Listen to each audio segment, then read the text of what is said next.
Nyo ba mga Alam nyo ba mga kalapatids, sa halagang 500 pesos ay makagawa ka na ng ganitong training box. So ito, panoorin nyo kung paano natin ginawa yan. Ito lang yung mga ginamit namin, mga scrap na mga crates, yung mga luma na. Ang mayari nga pala ng mga crates na ito ay si paring Rap Rap. So bali dalawang training box yung gagawin namin kasi gagamitin namin ito sa papandrace namin dito sa amin. At ayan, short budget lang kami kaya ito nag DIY na lang kami. At ito yung mga materials namin, meron kaming steel matting at 1x1 na mga kahoy. At syempre hindi mawala yung mga gamit nating pangpanday mga kalapatids, pangputol ng mga bakal at pang screwdriver. At dito meron din kaming isang lumang steel matting.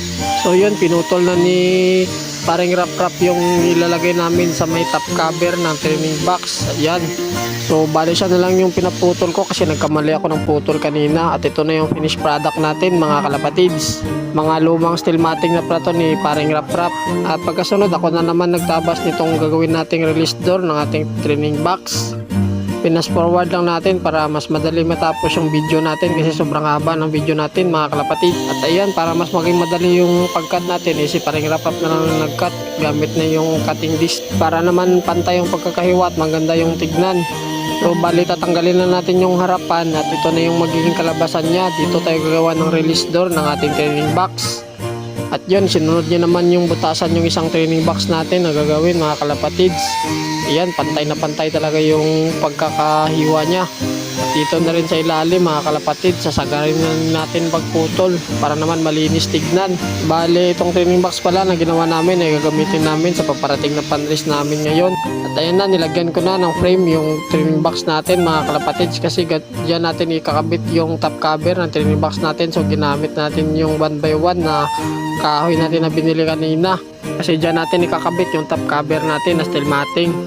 Apat yung binili namin na 1x1 at tag 60 pesos yung isa. Bali apat yung binili namin, so 240. Pero yung nagamit lang talaga namin dyan ay tatlo lang. So bali ito na yung 50% ng ating training box mga kalapatids. Papakawan na lang natin yung top cover natin na steel matting. At ayan, inayos ko na yung pagkakalapat para maganda tignan. Bali 2 oras lang pala namin yan tinapos kasi dalawa kami ni paring Rap Rap yung nagtatrabaho. Siya yung tagaputol at ako naman yung tagakabit. At hindi ko na rin napakita kung paano ko kinabit yung release door natin mga kalapatids kasi akala ko naka-video yung cellphone ko, hindi pala.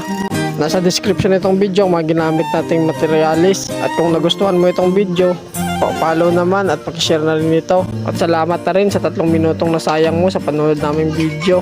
Hanggang dito na lang tayo mga kalapatids. Sa susunod na video naman ulit. Goodbye!